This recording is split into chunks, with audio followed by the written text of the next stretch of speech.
반갑습니다. 제4세션 노인 분야 좌장을 맡게 된 전북특별자치도 노인보호 전문기관 양정인 관장입니다. 제4세션은 일하는 노인의 인권이라는 주제로 진행하겠습니다. 오늘 주제와 관련하여 참석해 주신 발표자와 토론자분들을 소개하겠습니다. 먼저 전북 노인 일자리센터 장우철 센터장님 참석해 주셨습니다.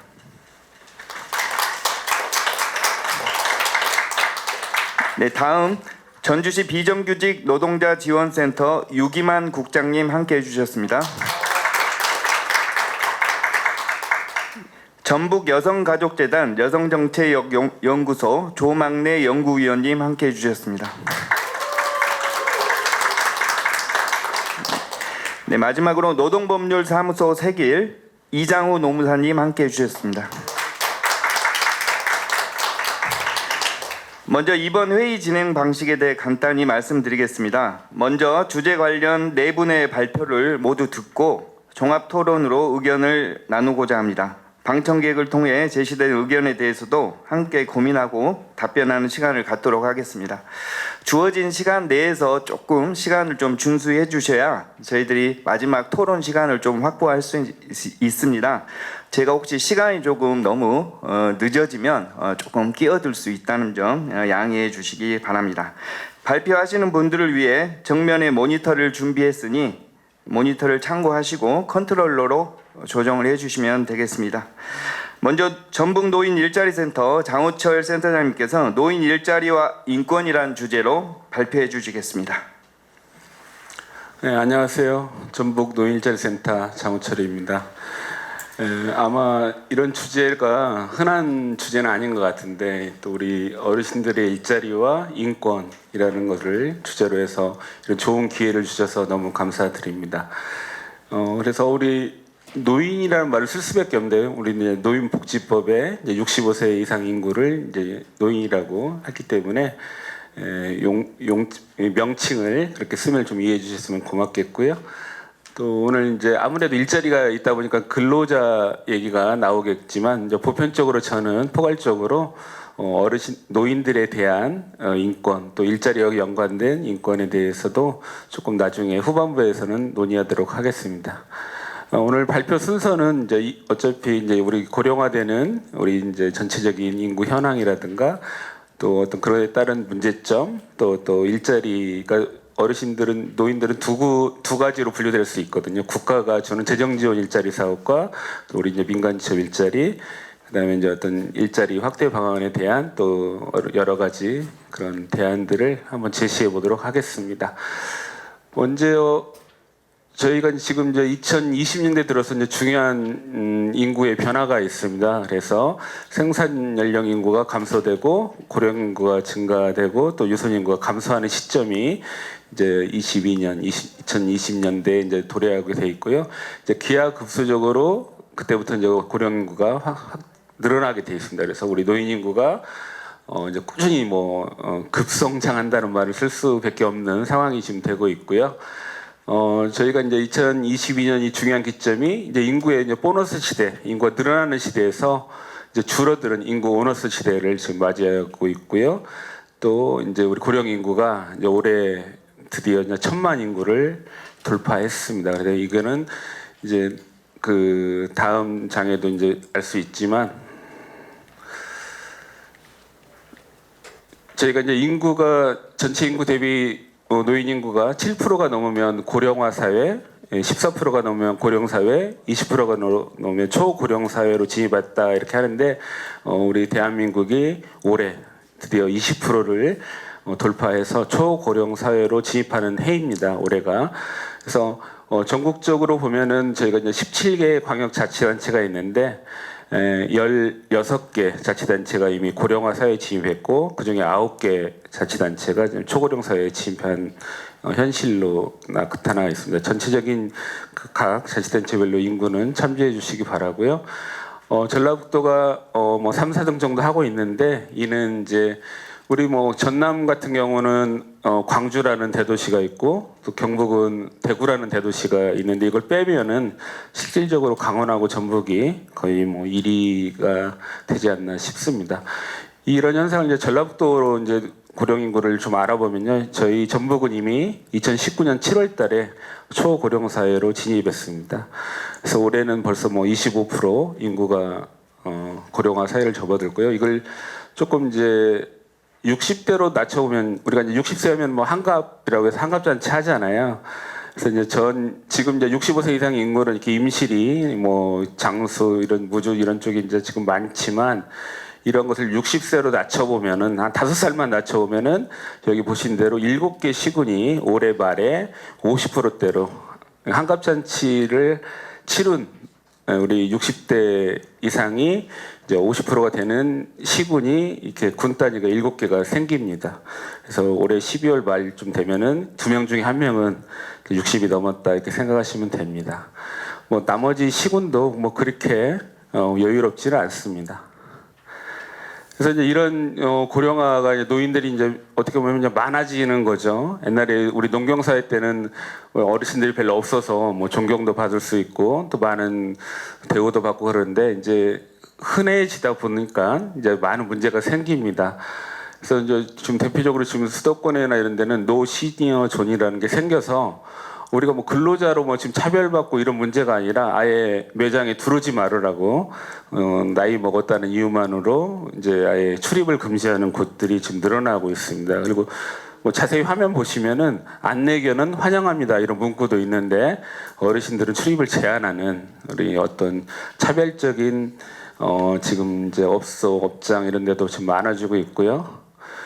이런 것들을 또 설문조사 해보니까 찬성이나 중립적인 의견 그럴 수도 있지 이렇게 하는 부분이 40%대가 넘습니다. 그래서 우리 어르신들이 거꾸로 차별받는 현실이 이제 점점점 더 다가오고 있다 생각됩니다.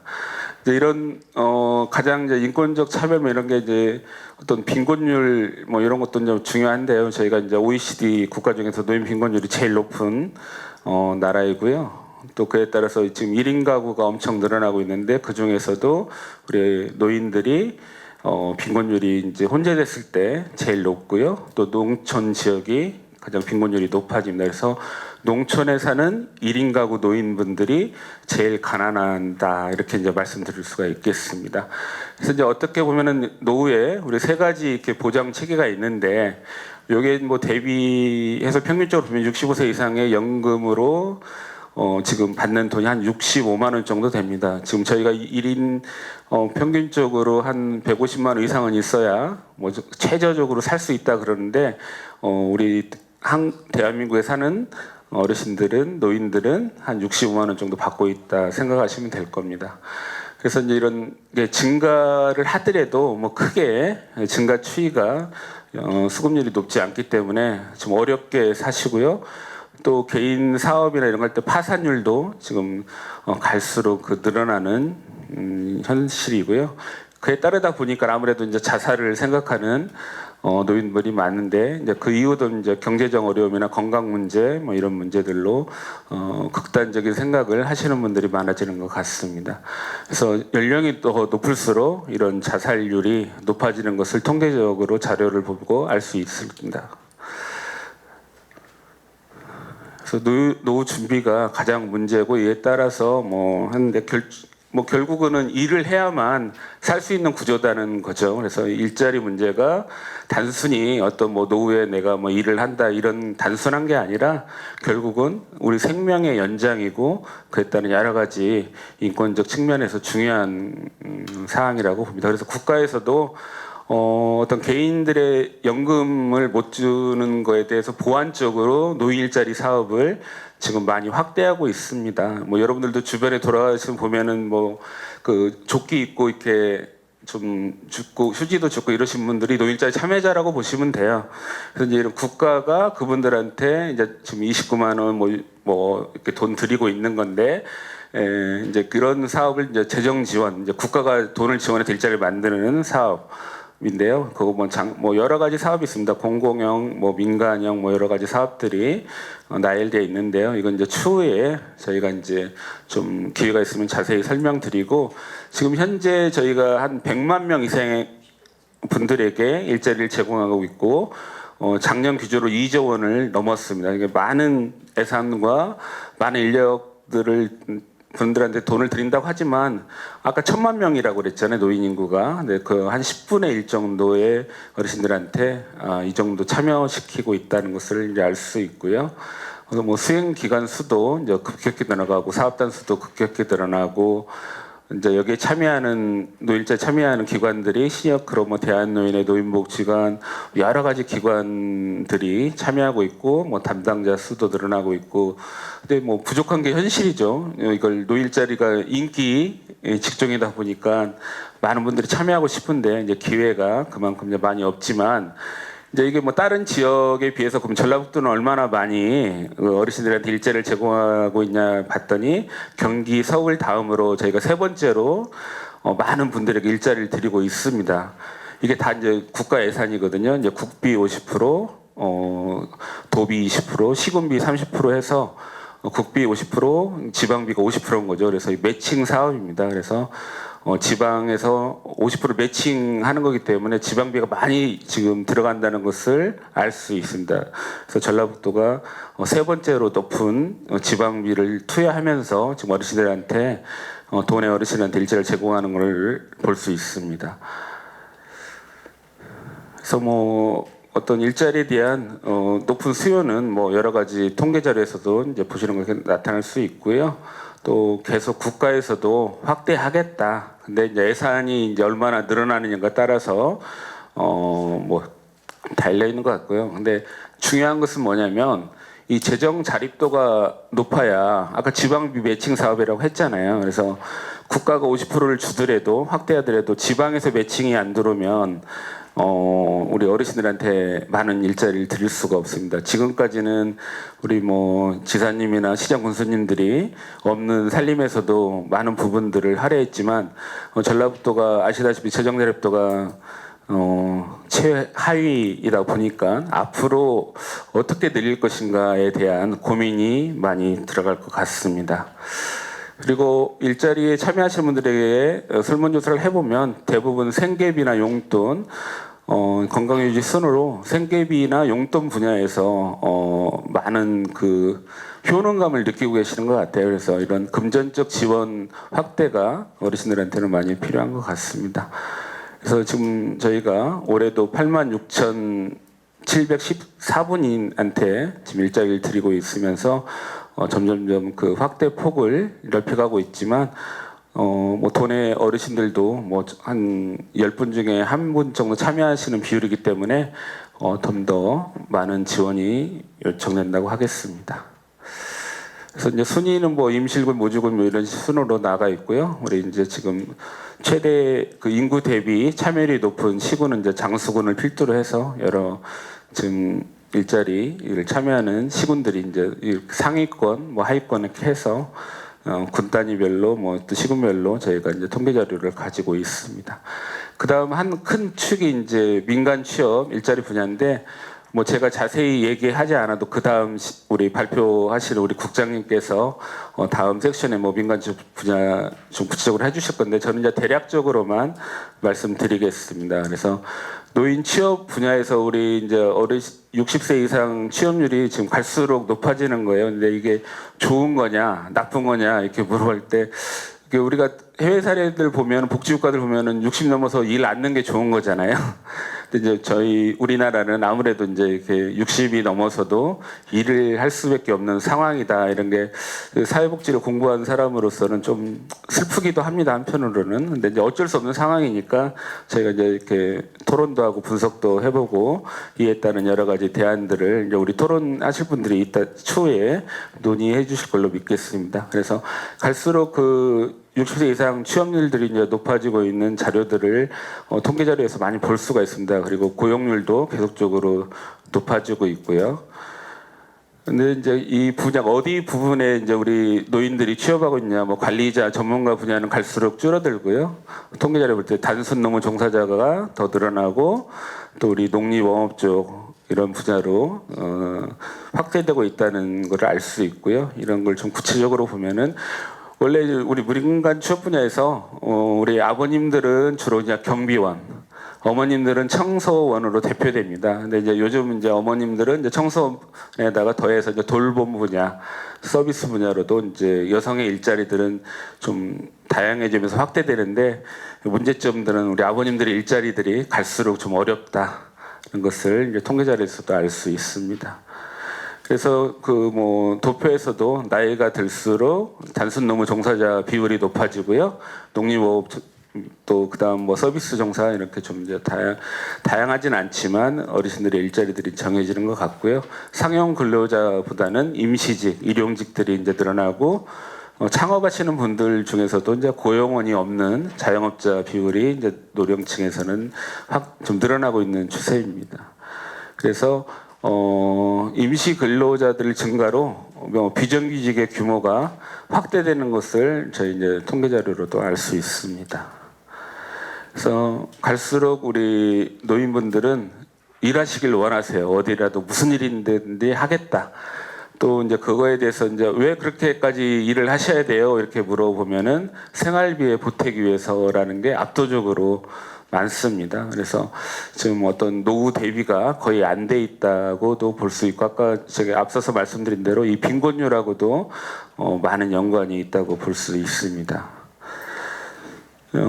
저희 센터 뭐 일자리 웹 운영 현황은 추후에 기회가 되면은 제가 또 설명할 기회가 있을 것 같아서 이제 이런 디지털을 활용해서 제가 웹으로 다 시군의 일자리들 구인 구직 현황 이런 것들도 다 저희 센터 홈페이지나 저희 노인일자리 센터 웹을 보시면 플레이스토어에서 전북노인일자리 쓰면 웹을 제가 다 해서 뭐 이런 것들 다 안내해드리고 있습니다.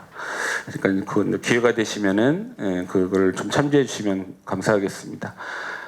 끝으로는 이제 우리 어르신들이 이제 이렇게 일자리를 원하는데 어떻게 하면 이제 확대할 수 있고 그렇다 인권 문제라든가 이런 대안들을 이제 찾을 수 있을까를 마지막으로 논의해 보도록 하겠습니다.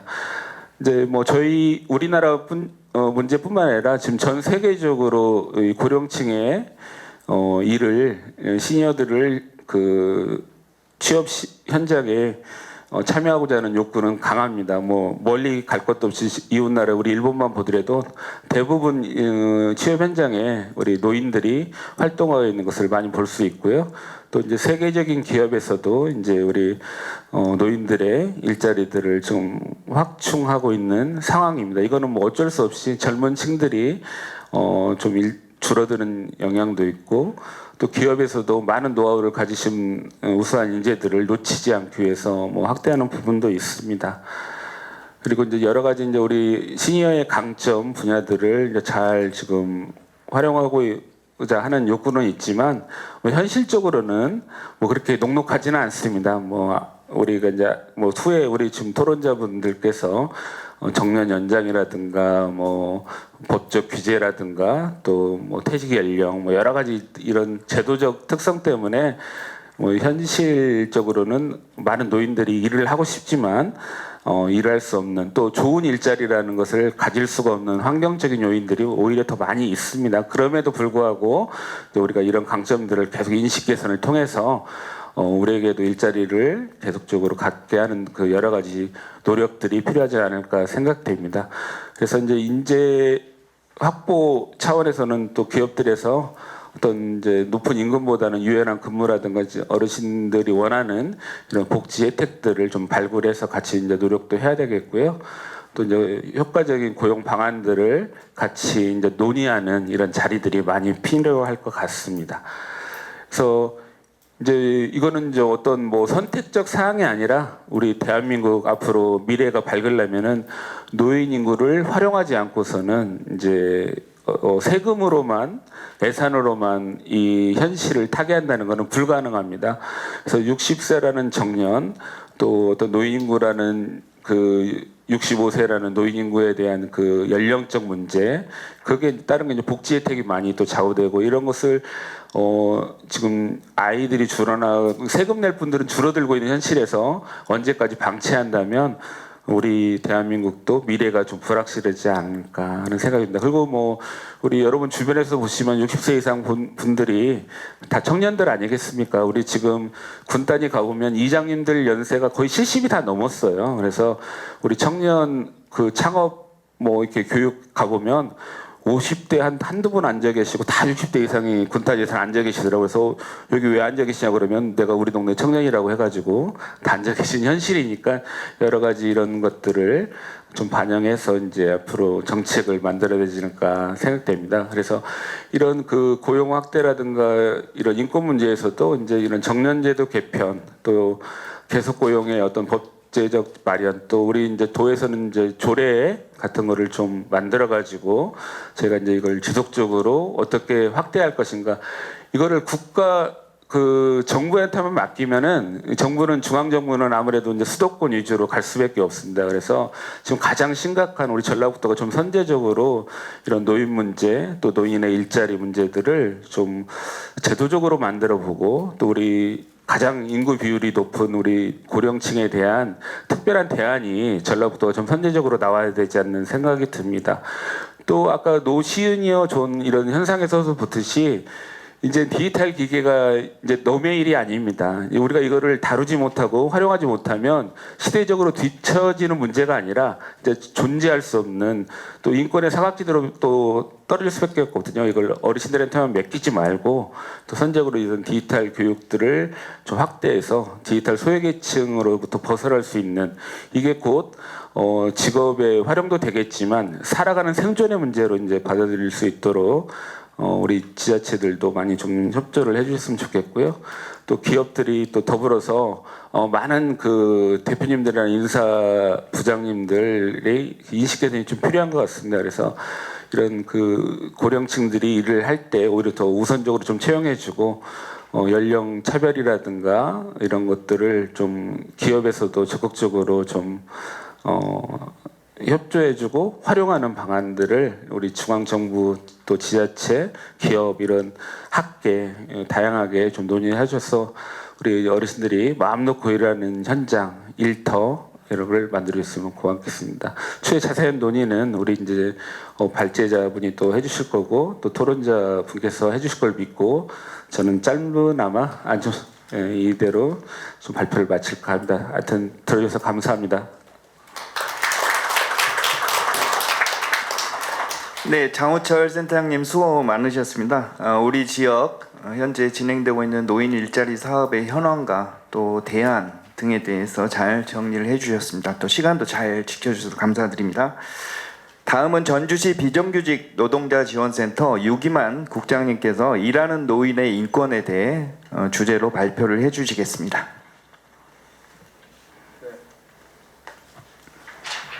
네, 반갑습니다. 방금 소개받은 전주시 비정규직 노동자 지원센터 정책국장 유기만입니다. 그냥 이거 한다고 하고 나서 굉장히 고민이 많이 됐습니다. 이제 사실 비정규직 지원센터 노동 쪽에서 오래 일을 해왔지만 고령이라는 노인의 이제 노동 인권과 관련해서는 그렇게 막 생각해 본 적이 많이 없어가지고 덜컥 하고 나서 겁이 많이 났어요. 오늘 발표를 하면서도 마찬가지로 그럼에도 불구하고 어쨌든 같이 고민을 나눈다는 입장에서 이렇게 말씀을 좀 더 드려보고 이제 고령이라는 노인에서 이제 노인은 65세로 이제 정의가 되어 있는데 제가 이제 포럼에 이제 요구받은 것은 어쨌든 노인뿐만 아니라 포괄적으로 고령 노동자의 일자리 현황 그리고 이런 고령 노동자의 노동 환경에 대한 실태 그래서 이제 저희 센터가 비정규직이 사실 경비, 청소, 요양보호사 이런 쪽에 많다 보니까 최근에 이제 그런 실태 조사를 좀 해가지고 그런 어떤 실태를 좀 구체적으로 말씀드릴 수 있을 것 없다는 생각이 들고, 그래서 이런 것을 기반으로 한 노인의 보편적인 노동권 보장을 위한 법적 제도적 개선 방안 마련인데 3번이 너무 커요. 이게 사실 법이 없는 것은 아니고 이미 다 있는데, 이제 그러한 것들, 우리 이제 사회 변화의 속도보다 사회 그 자체의 관성이 너무 변하는 속도가 늦기 때문에 정체되어서 발생하는 것이 이제 최근에 이제 그런 어떤 여러 가지 이 노인 일자리 문제도 그런 게 아닌가 이런 생각이 들어서요. 일단은 이렇게 이런 목적에 맞춰서 좀 해보려고 준비해보려고 했는데 잘 될 수 있을지 모르겠습니다. 그래서 저희가 이제 저희 비정규직센터에서는 주로 지역 노동 통계를 뽑을 때 지역별 고용조사가 이 지역의 고용 동향을 뽑는 유일한 통계청 자료입니다. 그래서 해마다 지역별 고용조사 자료를 분석하고 있는데, 그것을 바탕으로 해서 2014년과 24년 10년 전과 후가 어떻게 지금 55세 이상의 고령자들의 고용 동향이 바뀌고 있는지를 좀 말씀을 드리면, 15세 이상 인구는 사실 전북이 65세 이상이 14년에는 20%였다가 27%로 7% 증가했고, 전국도 마찬가지로 15%에서 22%로 똑같이 이제 비슷하게 증가를 했는데,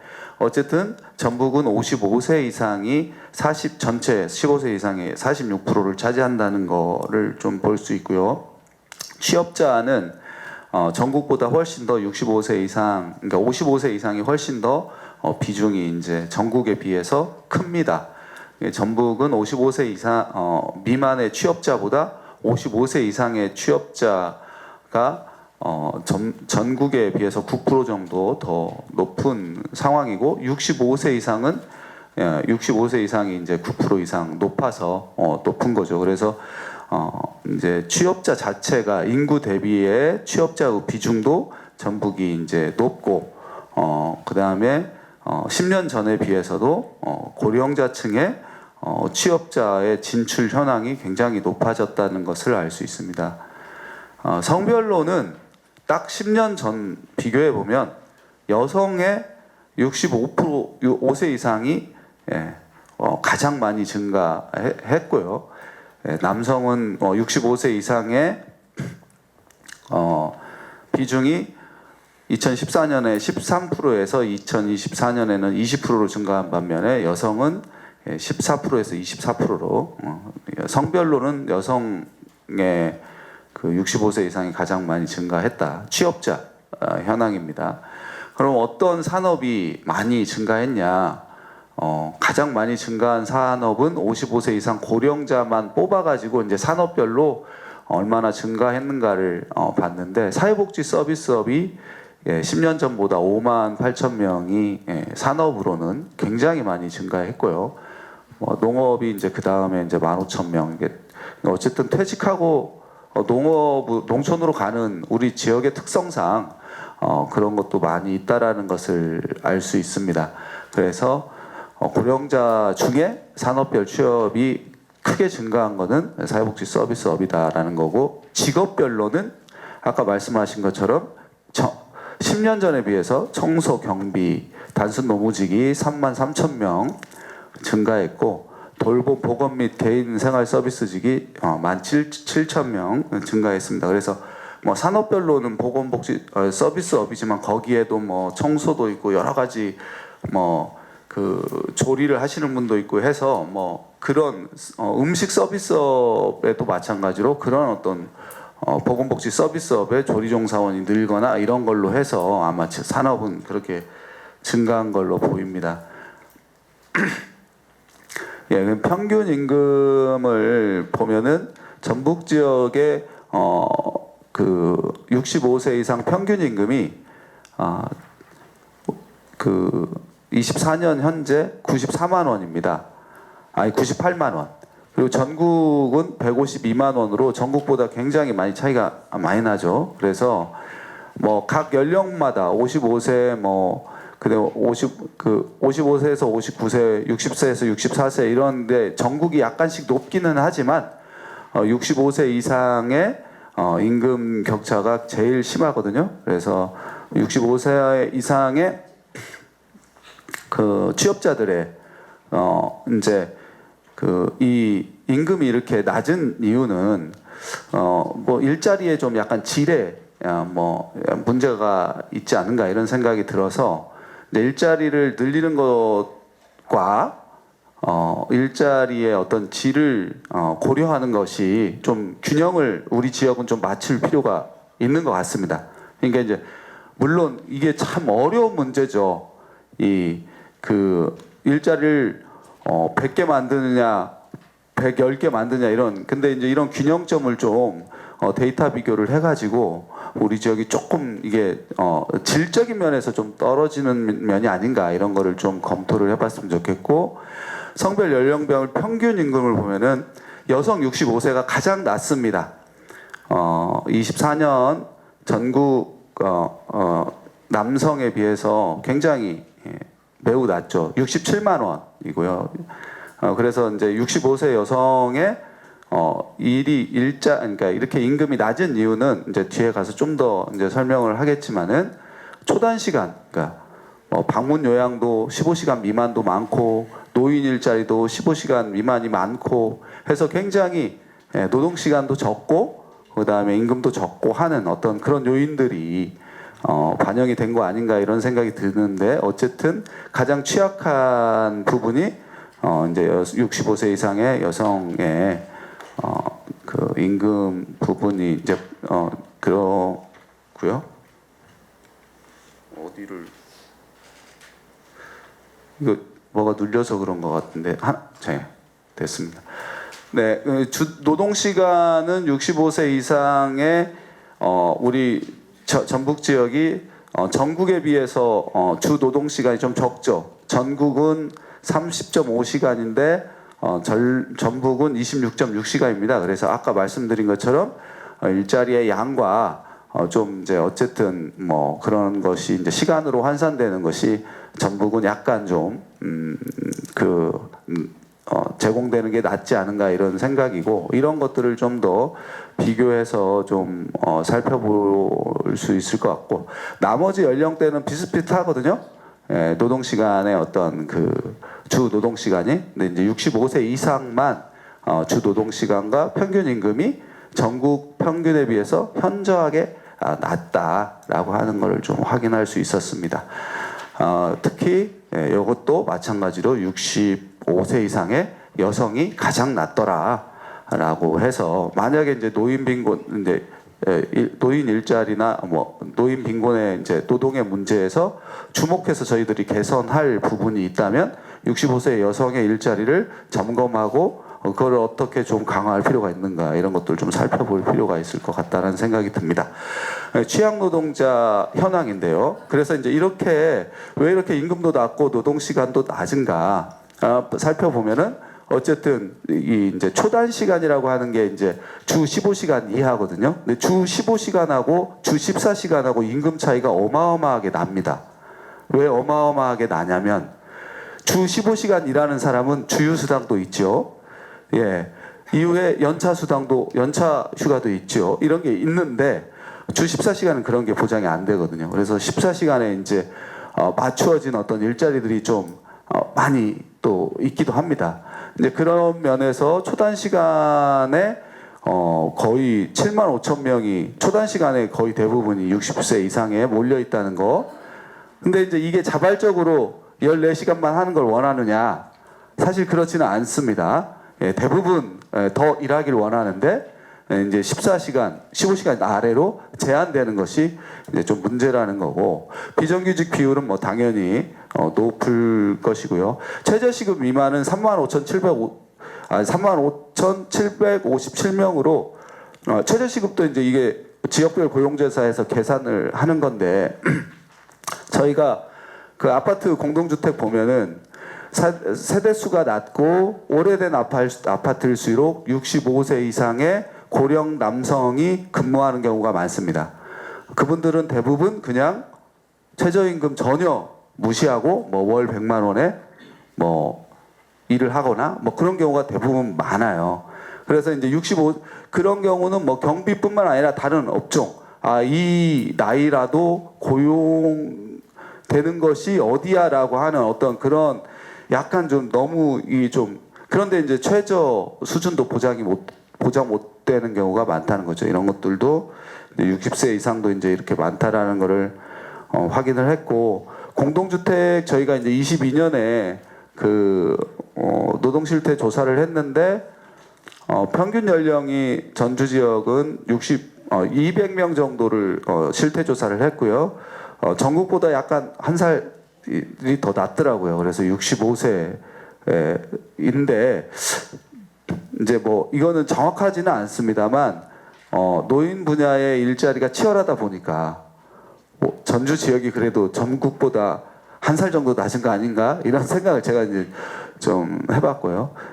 월 평균 임금은 19년도에 전국이 206만 원이었다면 22년도에 그 208만 원으로 좀 낮았습니다.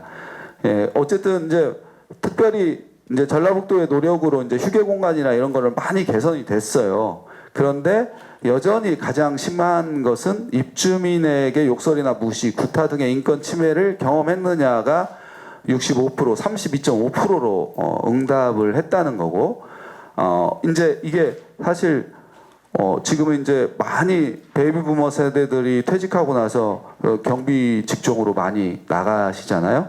근데 사실 이런 분들도 많습니다. 정규직으로 일하다가 용역회사에 들어가서 이제 인생에서 처음 경험하는 일들을 경험하시는 분들도 많거든요. 근데 이제 그런 어떤 진짜 좀 약간 우리가 이제까지 개선되지 못했던 어떤 그런 것들도 있어서 이런 부분에 대해서도 시급하게 좀 저희들이 이제 이런 인권에 대한 어떤 개선이 필요하다고 생각을 하고 그래서 실제로 이제 전라북도의 관리 준칙, 공동주택 관리 준칙을 막 해마다 바꾸고 있죠. 그럼에도 불구하고 공동주택 관리법상 입주민이 관리 사무소장이나 관리 노동자들에게 부당하게 간섭하는 비율이 여전히 70% 이상 있다고 응답을 하고 있습니다. 그래서 1년에 1시간 이상씩 괴롭힘 방지 입주민 교육을 하도록 규정을 관리 준칙을 바꿨지만 이게 이제 잘 시행되고 있지 않고 한 15% 정도만 이런 어떤 인권 교육이 시행되고 있다는 것을 확인할 수 있었습니다. 그리고 이제 더 많은 여성분들이 많이 일하는 이제 요양보호사인데 이 요양보호사도 실제로는 업체 이제 주간보호센터나 방문요양은 사실 뭐 이거는 비정규직으로 계약할 이유가 전혀 없습니다. 그런데 계약 대부분 82%가 1년씩 계약직으로 고용하고 있거든요. 업체가 문 닫지 않는 한 그 소속 업체로 계속 일함에도 불구하고 근로계약을 1년씩 하고 있는 이런 관행들이 좀 안 좋은 것 같습니다. 그래서 이 비정규직 그리고 이제 그 정규직 비율이 너무 낮다라고 하는 걸 말씀드리고 뭐 여러 가지 이제 뭐 데이터가 있지만 가장 많은 그 일하면서 가장 힘든 점 임금하고 고용 불안전성을 임금을 빼면은 두 번째가 일에 대한 사회적 평가입니다. 그래서 저희가 돌봄 노동을 바라보는 사회적인 평가가 여전히 이제 저희들 뭐 의식 속에 어쨌든 노동에 대한 어떤 여러 가지 그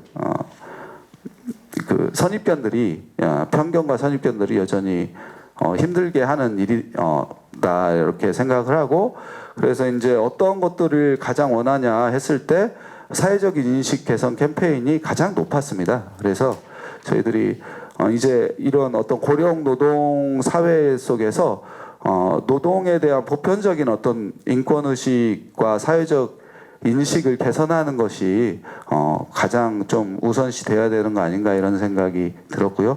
결론적으로 좀 말씀을 드리면 이게 이제 사실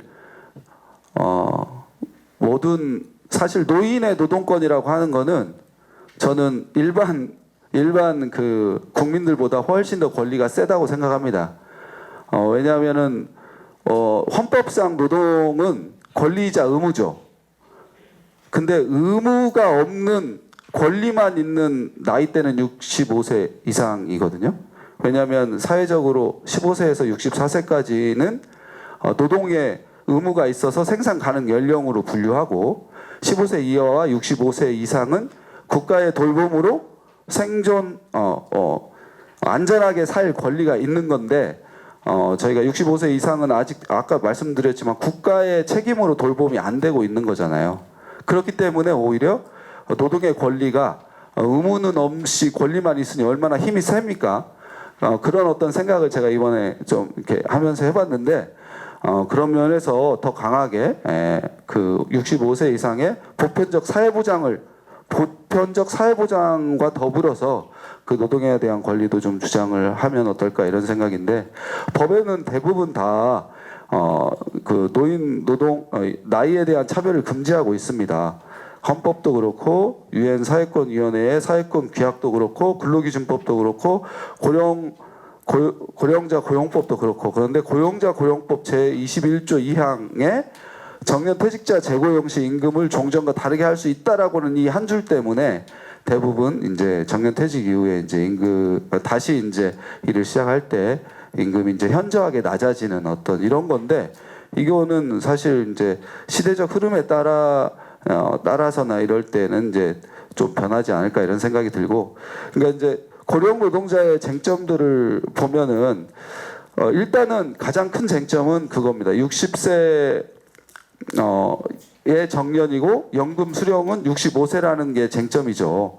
그래서 법적 정년과 연금 수령 연령의 차이를 어떻게 할 거냐. 이게 이제 하나의 이제 고령 노동자들의 사회적인 큰 쟁점이고요. 그런 면에서는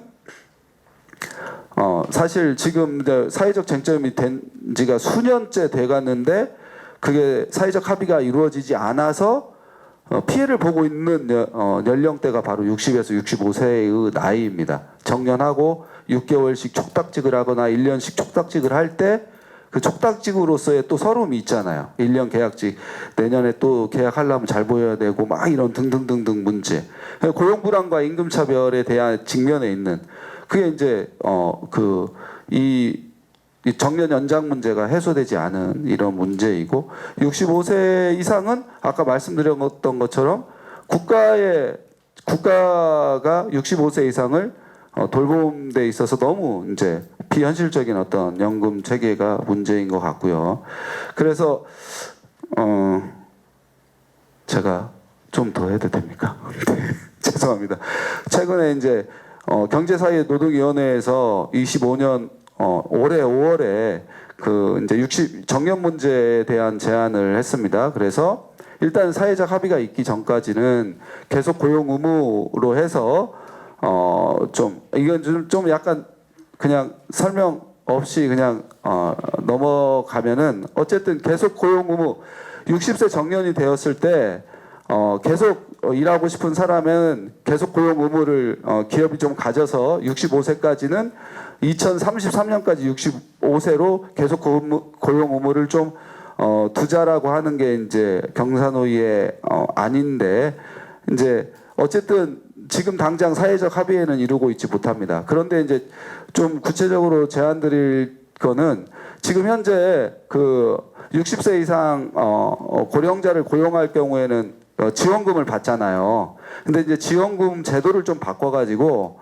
60세 이상 촉탁직을 고용할 때 1년보다는 계속 고용 의무에 65세로 지금 맞춰놨으니까 5년 정도의 고용을 좀 보장하는 기업에게 인센티브를 더 주는 방법으로라도 일단은 이런 정년 문제에 현실에서 피해를 보는 어떤 고령자들을 좀 그렇게 좀 보호하면 어떨까 이런 생각이 들고 두 번째로는 지금 이제 이게 현실적으로 요양보호사 경비 청소업체의 가장 큰 문제는 1년 미만으로 쪼개기 계약을 하는 사례가 늘고 있다는 거예요.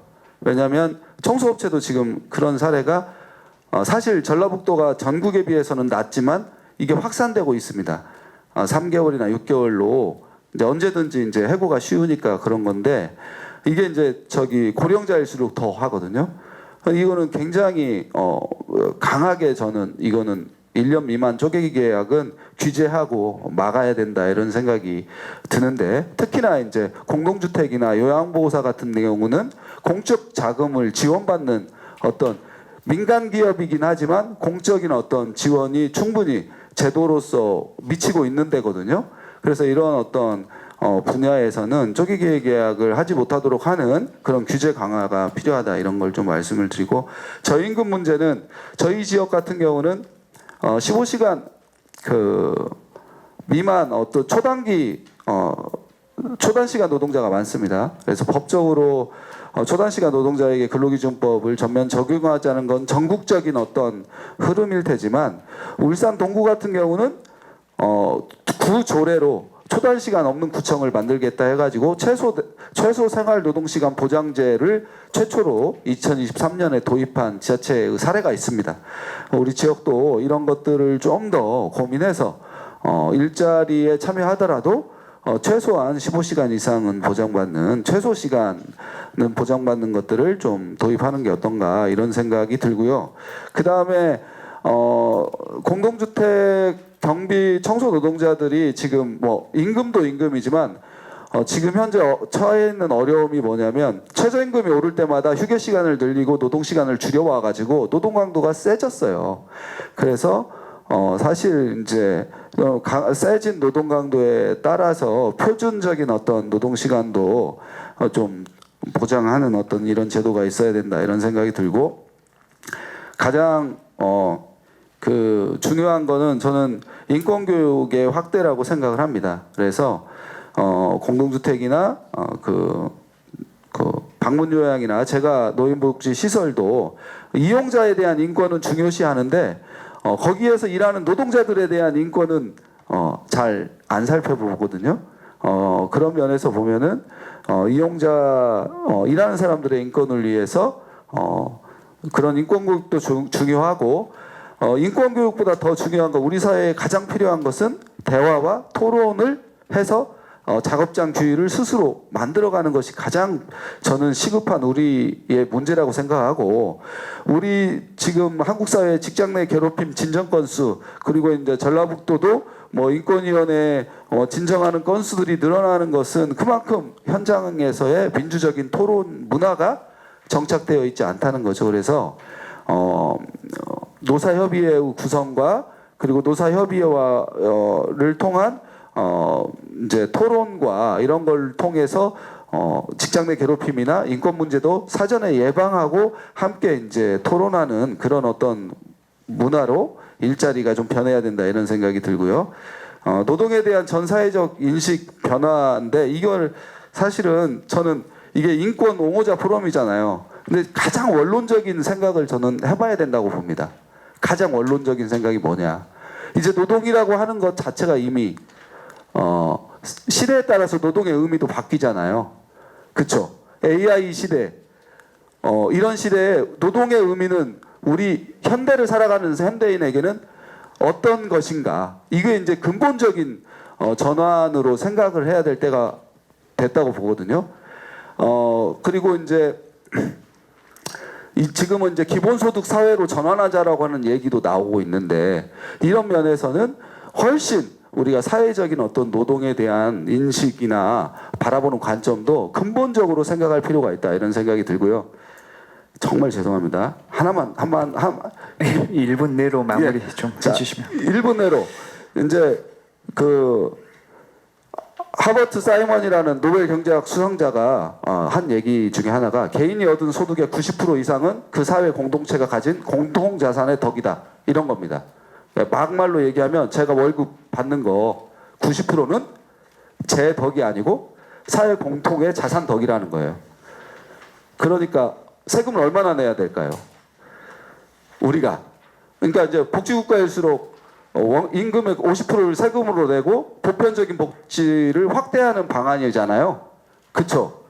저는 그래서 아까 이제 일자리 예산 문제, 예산이 어디서 나올까?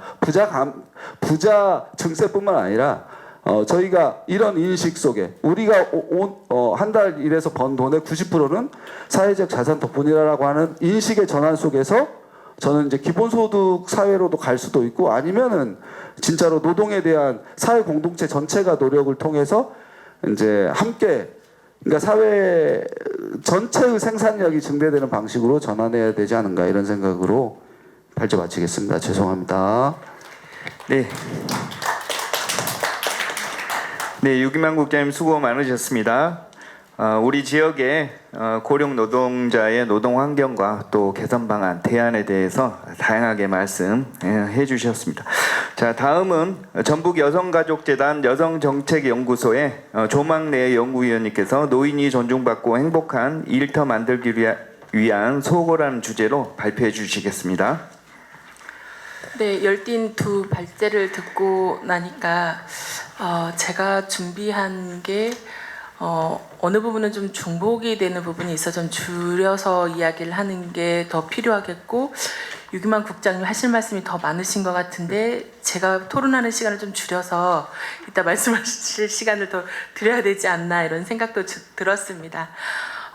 일하는 노인들의 권리를 잘 보장할 수 있는 그런 방안들 그리고 정책적으로 무엇을 고민할지 지혜를 나누는 자리라고 생각합니다.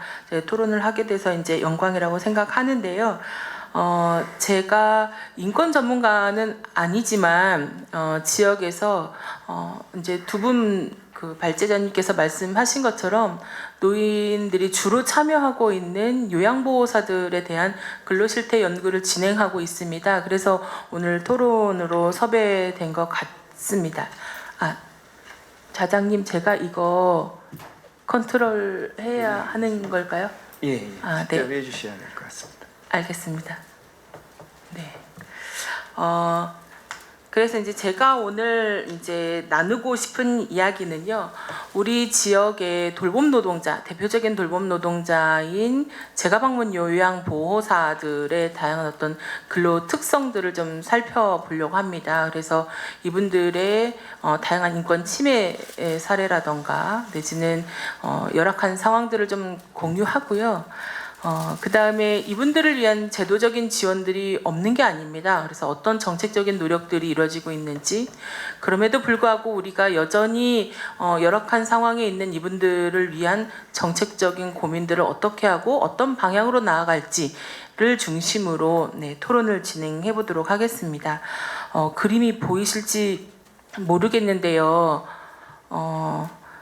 지금 그림이 뭐냐면 아까 이제 첫 번째 발제해 주신 분이 말씀하신 것처럼 우리 사회의 인구 고령화의 속도가 굉장히 빠르게 진행되고 있는데 전북 지역이 훨씬 더 빠른 속도로 진행되고 있다라고 하는 것을 보여주는 겁니다. 그러면 그건 결국엔 또 뭘 의미하냐면 돌봄 수요가 같은 패턴으로 증가한다라는 걸 알 수가 있는 거거든요. 그래서 이 장교양 대상자들의 숫자들을 보면 같은 패턴으로 전북이 전국의 평균보다 훨씬 더 빠르게 증가하고 있다라고 하는 것을 알 수 있습니다. 그러니까 장교양 대상자들의 증가 추세들을 보면 결국에는 돌봄을 받는 사람들도 늘어나고 있다라고 하는 것은 돌봄을 제공해야 되는 사람들, 즉 돌봄 노동자들도 같이 증가한다라고 하는 것을 의미하는 거겠죠. 그럼에도 불구하고 우리 사회 돌봄 노동자들에 대한 인식이라던가 돌봄 노동자들의 처우는 굉장히 열악한 상태입니다.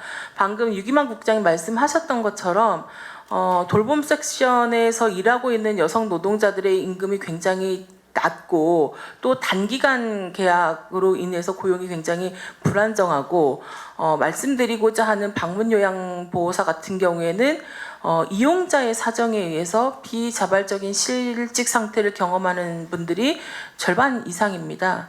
그러니까 실질적으로 고용의 안정성이라던가 이런 부분들이 굉장히 열악한 상황에 있는 거죠. 그런데 이런 어떤 전반적인 고령화 추세에 맞춰서 우리 사회의 어떤 돌봄 서비스 정책 방향도 이제 지역사회 안에서 이분들이 익숙한 곳에서 노후를 마무리할 수 있는 것으로 정책을 좀 선회하면서 작년도에 돌봄 통합지원법이 만들어졌어요. 내년 3월부터 이제 시행이 될 건데 그러면 지역사회 안에서 돌봄을 체계적으로 지원해라라고 하는 게 이제 기본 골자인데, 그렇게 됐을 때 지역사회 안에서 제가 방문 요양보호사의 수요는 훨씬 더 높아질 겁니다. 그런데 이제 이분들의 처우나 시스테믹한 어떤 지원 방법에 대해서는 아직 시행령과 시행 규칙들이 마련되지 않아서 좀 더디 이게 지금 진행되고 있는 상황입니다. 표에 보시는 것처럼 네, 우리 그 지역의 요양보호사 인력 추계를 낸 거거든요. 25년 현재 한 7,800명 정도가 지금 부족한 상황이고요.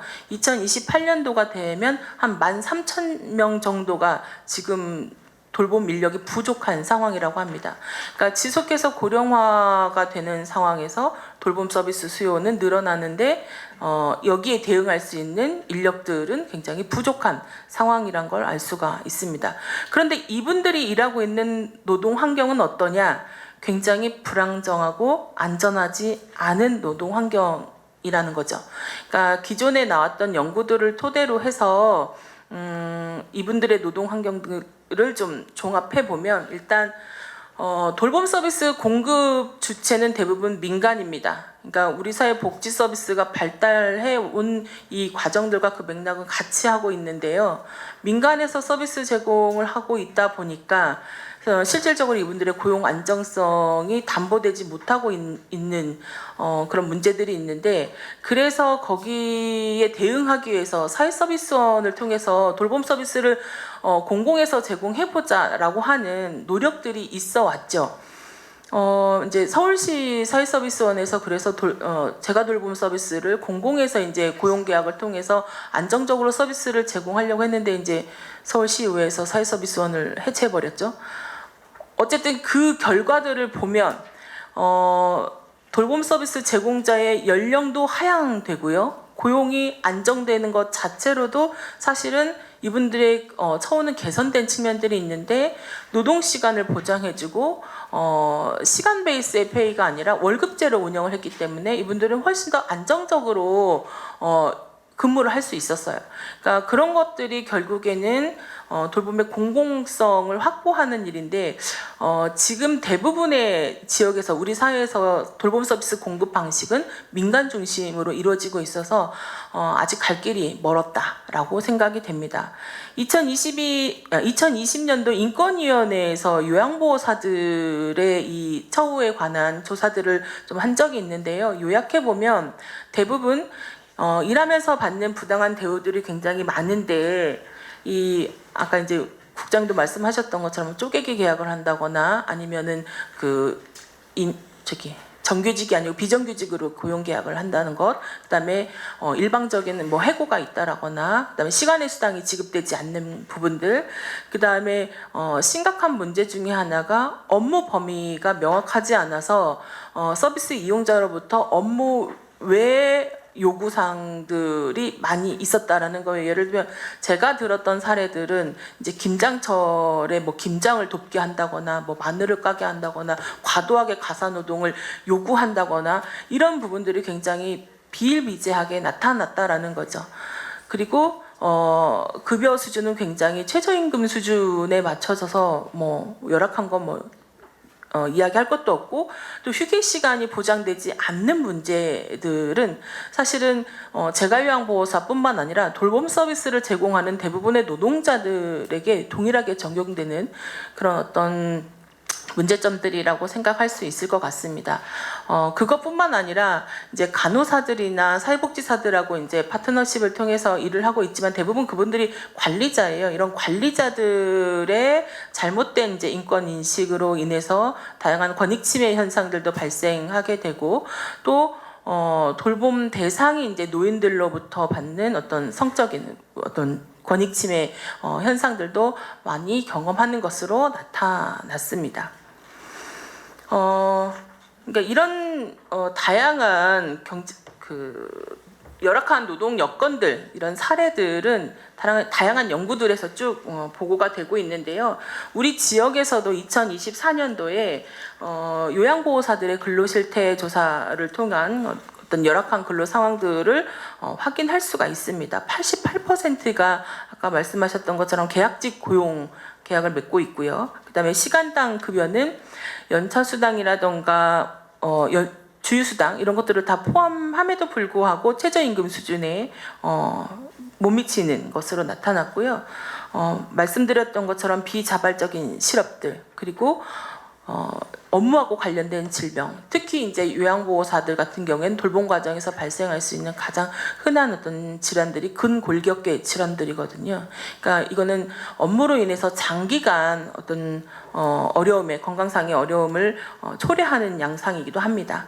그리고 제가 방문 요양보호사 같은 경우에는 서비스 공급을 위해서 다 가정 방문을 해야 되는데요. 그러면 이동을 해야 되지 않습니까? 그럼 이동 시간에 대한 근로시간 미보장의 문제라던가 그다음에 교통비 미지급의 문제 이런 것들에 어려움들이 있고 더군다나 이제 저희 지역 같은 경우에는 14개 시군 특히 군 단위 지역 같은 경우에는 서비스 공급의 거리가 굉장히 멀기 때문에 지금 공급이 부족하다라고 했잖아요. 그러면 어떤 현상이 발생하게 되냐면 서비스 대상을 선별합니다. 이걸 이제 크림 스키밍 현상이라고 하게 되는데요. 민간 공급 주체에서 더군다나 도서 지역에 먼 지역에 있는 서비스를 공급을 많이 할까요? 아니면은 가까운 지역의 서비스 공급을 통해서 수익을 올리려고 할까요? 그러니까 결국에는 이런 문제점들이 있기 때문에 공공에서 서비스 공급을 확대해 나가는 게 저는 필요하다라고 생각합니다. 이상의 이제 이 선행 연구들을 통한 결과들을 보면 결국에는 돌봄 노동에 참여하는 여성 노동자들의 경우 최소한의 노동 기본권이 보장되고 있지 않다라는 걸 알 수가 있겠죠. 돌봄에 대한 사회적 인식이 굉장히 취약하고 그리고 그러다 보니까 이게 이 노동 시장에서의 그 가격 산정에도 굉장히 취약하게 반영이 되다 보니까 여성 노동자로서 노인 노동자로서 다중차별을 받고 있는 현실입니다. 그래서 영국의 그 알바 갓비는 친밀한 착취라고 말했어요. 돌봄 노동에 대해서. 그래서 돌봄 노동에 참여하고 있는 다양한 그 특성을 가진 이제 노동자들이 있는데 이들을 위한 어떤 정책들이 필요한지 이제 노인 인구 증가와 함께 우리가 2008년도에 장기요양보험법이 생겼잖아요. 그러면서 다양한 어떤 정책들이 쭉 확대돼 왔는데 좋은 돌봄의 핵심 요소로서 그 돌봄 노동자들의 처우를 개선하는 건 너무나 당연한 요소죠. 그래서 2017년도에 저희 전라북도에서도 장교양 요원 처우 개선에 관한 조례를 마련했습니다. 거기에 이제 뭐 지사님의 책무라던가 구체적인 어떤 처우 개선을 위한 시행 계획을 수립하는 것, 그다음에 장교양 요원들을 지원하는 센터 설립에 관한 내용들이 이 조례에 담겨 있습니다. 그래서 이제 이 조례에 근거해서 장교양 요원 전 센터가 설립이 돼서 상담하고요. 그다음에 역량 강화를 위한 교육도 하고 이 사업에 대한 설명회, 찾아가는 설명회들을 하고 있는데요. 실제 이 센터 방문을 했을 때 이용자들의 상담 만족도는 굉장히 높은 것으로 나타났어요. 그러니까 어르신들이기 때문에 이 정보 접근성이 굉장히 취약합니다. 그래서 중간 지원 조직들이 없으면 사실은 내가 어떤 권리가 있는지 몰라서 혜택을 못 받는 경우가 훨씬 더 많겠죠. 그래서 중간 조직의 중요성은 저는 매우 크다라고 생각하는데 실제 사업 성과에서도 보면 상담 만족도라던가 서비스 만족도들이 굉장히 높게 나타나고 또 거기에서 근골격계 질환하고 관련된 것 아니면 그 스트레스 관리하고 관련된 것 이런 다양한 건강권 지원을 위한 활동들도 하고 있는 것으로 나타났습니다. 중앙정부 차원에서도 제 이제 3차까지 해서 장교양 기본 계획이 수립이 되어 있습니다. 그래서 뭐 1차 년도에는 장교양 보험 제도 안에서 장교양 요원의 처우 개선을 위한 기본적인 어떤 정책을 설계를 한 단계라고 한다면 2차에서는 제가 장기 요양 지원에 대한 혜택을 마련한 것 그리고 3차에서는 이제 지역사회 통합 돌봄을 정책화하고 그 안에서 경력을 좀 인정해서 숙련 체계를 강화하는 것 그리고 장교양 센터를 이제 확대해 나가는 것 이런 계획들을 좀 포함하고 있습니다. 네, 박사님 좀 마무리 부탁드리겠습니다. 아, 네. 지금 우리 지역에서도 아까 말씀드렸던 것처럼 조례를 통해서 장교양 유원 지원센터가 설립이 되어 있는데 거기를 포함한 내용으로 익산 정읍 부안군은 돌봄 노동자 권리보장 처우 개선을 위한 조례를 마련하고 있고 그 외의 지역들은 장교양 요원들을 위한 처우 개선 조례들을 마련하고 있습니다. 그런데 이제 실제 이 조례가 제대로 작동하고 있는지는 의문입니다. 그리고 다른 지자체 같은 경우에는 서울시나 제주도, 광주광역시 같은 경우에는 돌봄 노동자들의 처우 개선을 위한 종합계획을 수립을 해서 추진하고 있습니다. 훨씬 더 촘촘하게 이들의 건강권이라던가 노동기본권이라던가 권리 찾기를 위한 다양한 그러니까 서비스 공급자뿐만 아니라 이용자들에 대한 인권 교육들을 철저하게 하고 있는 측면들이 있고요. 서울시 같은 경우에는 노동권리 수첩을 발행하고 그다음에 인권보호 매뉴얼들을 발행해서 몰라서 혜택을 받지 못하는 일은 없도록 그 기반을 갖추고 있고요. 그리고 마지막으로 우리 지금 전북 지역에 장교양 요원 지원 센터가 있는데 지금 전라북도에 약 5만 명의 이 요양보호사가 있습니다. 그러니까 이분들을 지원하기에는 이 센터 하나에 4명의 직원은 너무 열악한 거죠. 그래서 권역별 장교양 요원 지원 센터를 추가로 설치할 것을 좀 제안을 드리는 바입니다. 네, 시간 관계상 저희 토론은 여기서 마치도록 하겠습니다. 감사합니다. 네, 조막래 연구원님 수고 많으셨습니다. 사회 서비스 제공 기관의 공공성 확보에 대한 소중한 의견도 좀 감사드리고요. 자, 마지막으로 노동법률사무소 세길 이장우 노무사님께서 일하는 노인과 노동인권에 대해 발표해 주시겠습니다. 네, 안녕하십니까. 이장우라고 합니다. 처음에 이게 발제가 아니라 토론문 제안을 받았을 때 주제가 그러니까 노동 일자리 그리고 일자리와 관련해서 그거 관련해 가지고 노인과 관련 그 인권에 대해서 노동권에 대해서 같이 좀 말씀해 주시면 좋겠다 해가지고 주제를 말씀해 주셨는데 이게 이제 흔한 주제는 아닌 것 같아요. 그러니까 이걸 연결해서 주제로 삼아가지고 토론을 하는 것 자체가 좀 어려운 문제이고 흔하지 않은 것 같습니다. 그러니까 제가 이제 노동사회법 전공을 하면서 학교에서 노동사회법 전공을 하면서 주되게 이제 사회법에서 다루고 있는 거는 이제 그 사회법 문제에서 고령자 문제를 다루고 있는 거는 연금, 공적 연금 문제와 또 돌봄 문제를 보통의 주되게 관련된 법령을 같이 공부를 하는데 일자리와 관련된 노동인권과 관련된 내용은 사실 별로 없고 그래서 논문이 모아 있는 DBPR을 계속 검색하면서 이 토론문을 좀 작성해 보려고 검색을 해봤는데 역시나 별로 없어요. 그러니까 그만큼 이제 이 사안은 되게 우리나라의 특징적인 주제이기도 하죠. 그러니까 이게 이제 이게 우리나라 특징적인 주제가 왜 이런 주제를 삼아가지고 얘기를 할 수밖에 없는 상황이 되는 거냐라는 것을 먼저 얘기를 좀 해보고 그다음에 이제 제가 이제 맡은 부분은 이제 노동관계 법령 등에서 이 노동인권과 관련된 노인 일권과 관련된 제도 개선 문제를 얘기를 하다 보니까 노동 관련 법령과 관련된 제도 개선 문제를 좀 얘기를 해보도록 하겠습니다.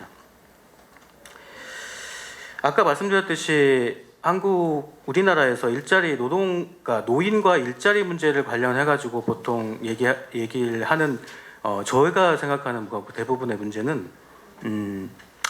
그 노후 소득이 보장되지 않았기 때문에 저는 발생하는 문제가 가장 큰 근본적인 문제라고 생각을 합니다. 왜냐하면 여기보다 복지 제도가 잘 돼 있는 유럽 같은 경우에는 아까 말씀드렸듯이 그런 노동과 관련된 노인 인권에 대한 문제는 잘 주제를 삼지 않기 때문에 그런 거죠. 한국 사회에서 특이한 게 아니라 우리 사회에서 특이한 문제가 역시나 이 노후 소득에 대한 문제가 확보가 되지 않기 때문에 발생한 문제이고 이 문제 때문에 사실 이 노인분들뿐만 아니라 앞으로 저희도 노인이 될 거니까요. 전체 사회 문제가 되는 거고 이게 연동해가지고 복지제도에 대한 문제가 곧바로 연동이 되기 때문에 이 재원 문제부터 해가지고 사실 모든 사회 전체적인 문제가 연동돼 있다라는 특징이 좀 있습니다. 일이라는 게 이제 뭐 월급 받고 일을 생활하기 때문에 이제 그런 일도 뭐 그런 일들 중요한 문제이기도 하지만 일이 이제 단순히 저희 세 번째 제 논문에 제 글의 세 번째 부분이 있겠지만 일을 먹고 살기 위한 하나의 주제는 아닌 거죠. 그러니까 특히 노인 입장에서는 단순히 먹고 살기 위한 문제가 아니라 어떠한 사회 참여 문제도 있고 어떤 여러 가지 이제 노동 욕구 노인이라 하더라도 노동 욕구가 충족돼야 되는 문제도 있는 거고 또 하나 복지제도와 가장 연관되어 있는 것 중에 하나가 사회보장 재정 문제에 대한 문제도 연결되어 있는 거죠. 그러니까 다양한 의미로 노인 노동에 대한 문제를 접근할 필요가 있는 건데 있다라는 겁니다. 더 넘어가겠습니다. 그렇다면 헌법상 노동의 개념과 노동의 권리는 어떻게 돼 있냐? 그러면 아까 발제자께서 이제 말씀하셔가지고 저는 짧게 얘기하겠습니다. 헌법에 노동에 대한 내용이 나와 있죠. 노동이라는 거는 우리나라 국민의 권리입니다. 그러니까 우리 헌법에 있어서 기본권이라고 하면은 기본권에 대응하는 개념은 국가의 의무가 있어요. 그러니까 국민이 기본권을 행사하려면은 국가가 그럴 거를 마련해주는 국가의 의무가 발생하는 거죠. 그래서 이 노동에 대한 그 헌법 32조와 31조에 대해서 그런 의미로 저희 헌법이 담겨 있는 거고 또 하나가 이게 이제 우리 아까 계속 말씀드리는 것이 이제 뭐 278페이지에서 우리 헌법에 재산권과 함께 노동권이 보장되어 있습니다. 그 뜻은 뭐냐면은 돈이 있는 사람은 돈으로 먹고 살고 돈이 없는 사람은 일해서 먹고 살아라 라는 뜻이 내포되어 있는 거죠. 그러니까 돈이 없으면 일을 해야 됩니다. 일을 해야 돈을 벌 수 있는 거니까요. 돈이 있으면 일할 필요 없죠. 그냥 불로소득이 들어오는 거니까요. 뭐 임대사업이랄지 여러 가지 재산으로 뭐 주식 투자랄지 여러 가지 그 재산을 바탕으로 일을 할 필요가 없게 되는 거죠. 그렇지만 대부분의 분들은 그렇지 않겠죠. 그래서 돈이 없으면 일을 해서 먹고 살아라는 의미가 동시에 내포되어 있는 거죠. 이게 중요한 의미가 뭐냐면은 일이라는 것이 노동이라는 것이 헌법에 보장되어 있다라는 기본권이라는 게 중요한 문제죠. 기본권이라는 것은 아까 말씀드렸듯이 하나의 국가를 형성하는 하나의 기본 이념이라는 겁니다. 그러니까 어떤 생산 수단의 하나의 기능으로서의 기능이 아니라 국민이면 당연히 누려야 될 권리가 있다. 그렇게 의미를 부여해야 되고 그 뜻을 다시 조금 왜곡해서가 아니라 다른 시각에서 보자면 은퇴를 하면 자기 재산으로 먹고 살라는 의미도 있습니다. 그러니까 은퇴를 하고 더 노동을 해서 먹고 살라는 게 아니라 이 기본적인 틀 자체가 은퇴 이전까지는 열심히 일을 해서 그걸 재산을 증식하고 재산 증식한 걸 가지고 나머지 은퇴 후에 삶을 살아라라는 거죠. 가장 대표적으로 그런 것들을 설계해 놓은 것들은 정규직 제도입니다. 보장을 하는 거죠. 소득을 보장해 주죠. 60세까지 정규직 제도고 그 다음이 뭐가 있겠습니까? 퇴직금 제도죠. 또 마지막으로 공적연금 제도죠. 그 세 가지가 합쳐져 가지고 자산 소득을 높인 다음에 그 다음에는 자기의 재산으로 일하지 말고 살 수 있도록 만들어가는 의미일 수도 있습니다. 그런데 우리나라 현실은 그렇지 않죠. 그렇지 않기 때문에 사실 노인 일자리에 대한 문제가 발생될 수밖에 없고 노인 일자리의 특징은 청소년 일자리의 특징과 되게 비슷합니다. 청소년과 노인의 가장 대표적인 일자리는 저임금의 단순적인 일자리인 거죠. 그거는 단순 일자리이다 보니까 저임금을 줘도 된다라는 인식이 강한 거죠. 그래서 그런 문제까지 같이 한번 생각할 필요가 있는 거고 세 번째 노동 기회 제공의 의미가 뭐고 목적이 뭐냐라는 문제는 270페이지이죠. 5가지가 있습니다. 그건 앞에서 말씀드렸듯이 사회 참여의 문제도 있고 노후소득 보장이 있고 노동 욕구 충족이 있는데 한국의 아까 그 통계 자료에 나오면 30% 이상이 생활비를 벌기 위해서 한다고 하고 통계 자료가 나왔지만 다른 유럽의 복지국가 제도는 그렇지 않습니다. 그렇지 않아요. 그렇지 않고 사회 참여가 가장 중요한 부분을 차지하고 있습니다. 사회 참여라는 거는 다시 말하면 자원봉사죠. 내가 그동안 60세에서 65세까지 살아왔던 그 지식을 기반으로 해가지고 그걸 활용해가지고 조금의 이득을 사실상 이제 자원봉사 개념으로 사회를 참여한다는 개념이 더 강합니다. 그런데 아까 통계에서 봤듯이 그런 개념은 거의 보이지 않는 게 한국의 노인 일자리의 특징이라는 거죠. 마지막으로 사회보장 재정의 안정화는 아까 말씀드렸듯이 사회보장 재정이라는 것은 이것이 아까 연동돼 있는 노인 일자리와 연관돼 있는 하나의 또 주제이기도 하죠. 우리나라 아까 계속 말씀드리지만 그 생활비를 벌겠다고 하는 것이 높은 비중이 나 있지만 유럽은 그렇지 않다. 뭐 그런 정도 다시 말씀을 드리는 거고. 그렇다면 우리가 노동인권, 그러니까 노인인권, 그러니까 노인의 노동인권 실현을 위한 법령들이 무엇이냐를 한번 살펴보면은 일단 가장 대표적으로 노인복지법이죠. 노인복지법의 23조를 보면은 뭐 직종 개발과 그 보급을 위해서 국가와 지방자치단체 의무가 부여되어 있습니다. 이게 그냥 어디서 뚝 튀어나온 게 아니라 아까 말씀드렸던 헌법 31조에 따라서 나온 기본법인 거죠. 그래서 헌법 31조의 근로의 노동의 권리에 대응한 국가의 의무가 부여되어 있다는 거죠. 그래서 23조 노인복지법의 23조에 그런 규정들이 있고 그 복지 기본법을 통해 가지고 그 기본법을 통해 가지고 노인 인권의 노인 노동에 대한 인권에 대한 기본적인 보장을 하려고 노력을 하고 있는 거죠. 법률을 통해서요.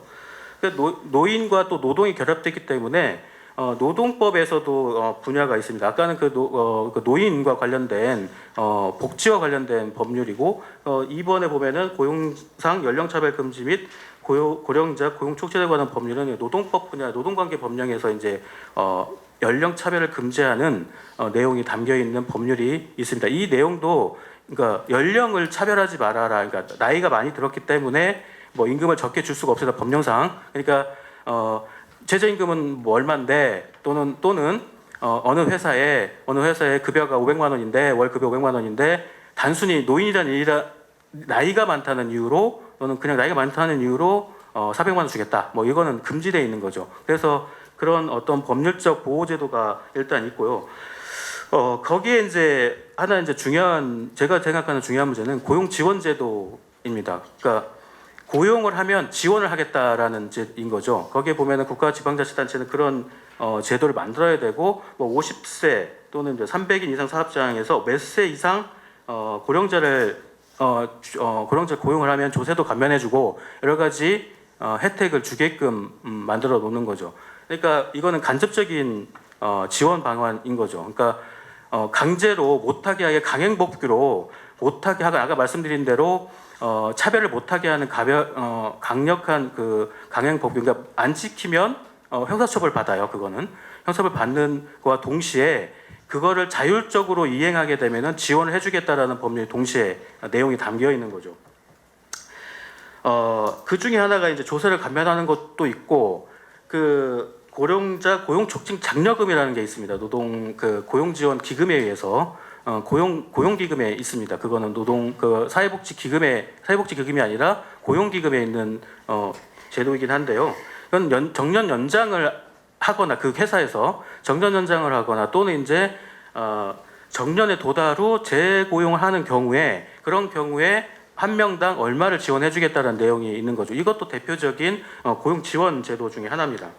그런데 이제 이 내용들을 보면은 대부분 국가의 지방자치가 이런 노력을 해야 된다라는 내용이 담겨 있는 거죠. 법령상 노력해야 된다는 거는 사실 법률을 하는 입장에서는 있으나 마나한 내용이거든요. 뭐 있으나 노력한다는 건 노력을 안 해도 된다는 내용이니까 어떤 게 노력인 것도 불분명하고 실제로는 많은 내용이 담겨 있지만 잘 보시면 할 수 있다 또는 노력해야 된다라는 노력한다라는 내용이 담겨 있기 때문에 실제로 그런 효율성이 많이 떨어지는 법령이기도 하긴 하지만 어쨌든 고용과 관련된 고령자 고용 촉진과 관련된 법률이 좀 있다라는 거고요.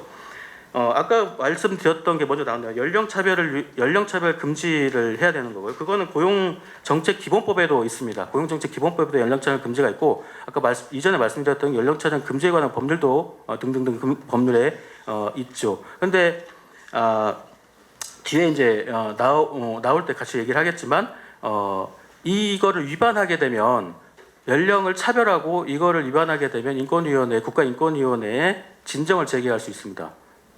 그런데 제가 알기로는 없다고 알고 있거든요. 그러니까 있으나 마나한 제도를 왜 없을까요? 왜 없을까요? 왜 시청을 안 할까요? 내가 분명히 다 알죠. 내가 차별을 받았다는 걸 알면서도 신청을 안 하는 이유는 이거 잘못했다가는 뭐 해고되게 뻔하니까 잘못 신청했다가는 그런 어떤 취약성이 그대로 드러나 있지만 법은 그 현실과 맞지 않게 돌아가고 있는 문제가 있는 거죠. 그에 대한 제도 개선 문제는 좀 뒤에 더 얘기하겠습니다.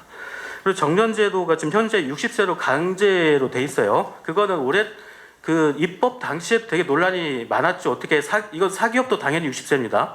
사기업을 어떻게 법률로 정년을 정할 수 있냐? 뭐 이런 내용이 당시 논란이 있었는데 지금은 뭐 누가 이 제도가 문제가 있다라고 얘기하지 않고 오히려 60세가 짧다라고 얘기하는 분위기인 거죠. 왜냐하면 뭐 기대 수명이 높아졌기 때문에.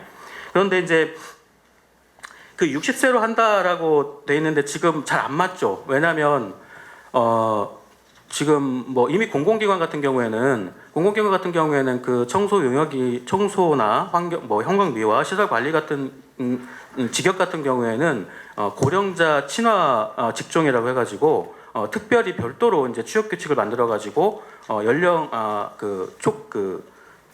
정년을 별도로 규정하거나 자동으로 65세까지 갱신할 수 있는 제도를 두고 있는 실정이죠. 그러니까 60세라는 거는 현재 고령자 고용과 관련된 내용과는 조금 거리가 멀어서 이 부분에 한해서는 조금 개정이 좀 필요하고 아까 그 고용 지원과 관련돼서 연동해가지고 정년을 연장하거나 여러 가지 그 연장하는데 그 지원할 수 있는 금액을 좀 더 높게 할 필요가 있는 거죠. 네, 노무사님 혹시 이제 마무리해 주시면 네, 마무리하겠습니다. 예, 검토 및 제언입니다. 고용 지원제도 아까 말씀드렸듯이 55세에서 그 고용률이요. 그러니까 재밌는 거는 이게 법을 하다 보면은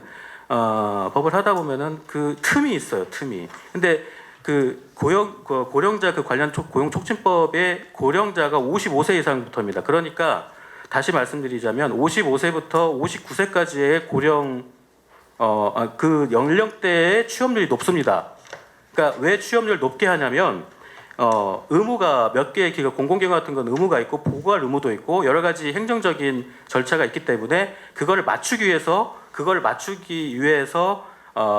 그 고령자를 채용해야 되는데 고령자의 채용의 그 나이를 60세 이상보다는 55세부터 59세까지를 맞춰가지고 최대한 젊은 사람들을 채용하려고 하는 경향이 크죠.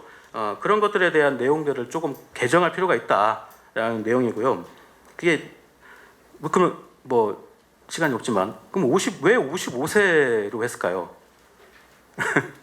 55세는 너무 젊잖아요. 근데 왜 55세를 했을까라고 하는 거는 사실 이게 55세부터 고령자를 보호한다기보다도 최대한 55세부터 고용을 유연하기 위한 하나의 정책이기도 하기 때문에 동시에 이제 그런 정책이 담겨 있기 때문에 약간 좀 결이 안 맞죠. 왜 갑자기 55세가 나오지? 라는 거는 아까 방금 말씀드렸듯이 그런 어떤 고용 유연화 정책과 맞물렸기 때문에 돼 있어서 지금 현실과 조금 안 맞다라는 거고요. 좀 개선할 필요가 있고요. 연령차별 금지제도 말씀드렸듯이 구제 신청 그러니까 연령차별 당했는데 나는 구제를 받아야겠다고 하는 거는 제가 알기로는 없습니다. 혹시 여기 전라북도 인권위원회나 국가인권위원회는 없다고 저는 알고 있고요. 여기에 혹시 있는지 모르겠고 전주시 인권위원회도 제가 알기로는 없습니다. 없어서 왜 없을까? 아까 말씀드렸듯이 잘못 신청하면 아예 일을 못하게 될 가능성이 높기 때문에 그러니까 고용 안정의 취약성이 여기서 드러나 있는 거죠. 그래서 이거를 좀 개선할 필요가 있는 건데 아까 나왔던 뭐 노사협의회 문제랄지 그러니까 고령자 노인을 대표할 만한 대표성을 갖는 집단과 단체가 좀 필요하다. 노동조합이든 노사협의회든. 그래서 그분들이 그 취약성을 좀 스스로 극복할 수 있게 만드는 제도를 보장할 수 있게끔 할 필요가 있다. 그러면은 그 제도가 거의 활성화될 가능성이 있다는 거죠. 정년제도는 아까 말씀드린 거로 보시면 될 것 같고요. 근로기준법 등 노동관계 법령에는 지금 문제가 또 되는 거는 말이 좋아서 그러니까 이제 최저임금법이 인상이 되면서 휴게 시간을 늘리고 근로 시간을 줄이는 방법이지만 체류 시간은 똑같아요.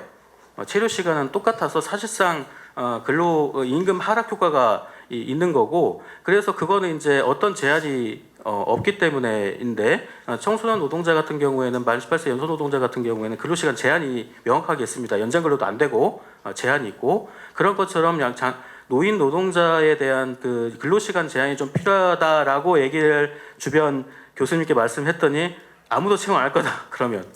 그러면 노인 일자리를 오히려 방해하는 게 아닐까 뭐 그런 비판적인 제언을 해주신 분이 있는데요. 어쨌든 인권적인 측면에서는 그런 제한이 좀 제한이 좀 필요하고요. 산업안전법과 관련된 고객 응대 근로자에 대한 범위랄지 고용보험법에서 지금 고용보험 수급 나이가 몇 살인지 아십니까? 네. 고용보험법상 수급 나이는 65세까지입니다. 70세까지인가? 하여튼 그거를 최대한 좀 늘려서 실업할 때 고용보험을 좀 도움 받을 수 있게끔 하면 좋겠다라는 거고요. 노인 일자리의 또 특징이 아까 민간 위탁이 많아요. 생각보다 민간 위탁이 많다 보니까 그 민간 위탁에 대한 문제도 같이 그러니까 직접 고용을 해가지고 지자체에서 직접 운영을 한다거나 또는 이제 이 민간 위탁을 하다 보고 또는 복지 사업이라는 특성 때문에 이분들이 근로자로 편입되지 못하고 있습니다. 그러니까 근로자로 편입이 못 된다는 거는 근로 시간이나 각종 노동법상 보호제도의 사각지대에 있다라는 거죠. 그거를 근로자로 포함시키거나 아니면 최소한 지금 특수고용 노동자처럼 노무 제공자의 범위에 포함시켜가지고 산업재해라도 받을 수 있게끔 혜택을 받을 수 있게끔 적극적으로 그 범위를 좀 넓힐 필요가 있다라는 거고요. 저도 똑같은 얘기 중에 하나가 가장 또 상담하다 보면 가장 많이 드러나는 게 최소 그러니까 1개월 단위 근로계약이나 3개월 단위 근로계약이 생각보다 많습니다. 근데 이게 그 이유가 있죠. 1개월 단위, 3개월 단위 최단 기간 단기간 노동을 하는 이유가 여러 가지 이제 노무 관리 편의성 때문에 하는 건데 오히려 노인 노동자에 한해서는 반대로 최소 단위 근로계약 기간을 제도를 좀 선정해가지고 최소 1년 이상을 일할 수 있게끔 제도를 좀 제한할 필요가 있을 것 같습니다. 예, 이상입니다. 네, 수고 많으셨습니다. 시간이 조금 많이 초과가 됐네요. 그래서 시간 관계상 오늘 우리 플로어에 계신 분들과 함께 토론이라든지 추가적인 시간 조금 불가함을 너그럽게 양해 부탁드립니다. 장시간 동안 발표와 토론에 함께 해주신 분들께 감사드립니다. 또 이 자리에 함께 해주신 우리 도민 여러분과 인권옹호자분들 그리고 인권옹호자 포럼에 관심을 기울여 주신 모두 분께 다시 한번 감사드립니다. 오늘 이 자리에 고민과 지혜가 우리 지역의 어르신들이 권리의 주체로서 살아가실 수 있도록 또 저희들도 인식을 개선해야 되고 앞으로 노력을 경주해야 될 것 같습니다. 이상으로 노인 인권옹호자 포럼 노인 분야를 마치고요. 4시 15분부터 다음 세션은 여성 분야로 진행될 예정이니 많은 관심 부탁드리겠습니다. 고맙습니다.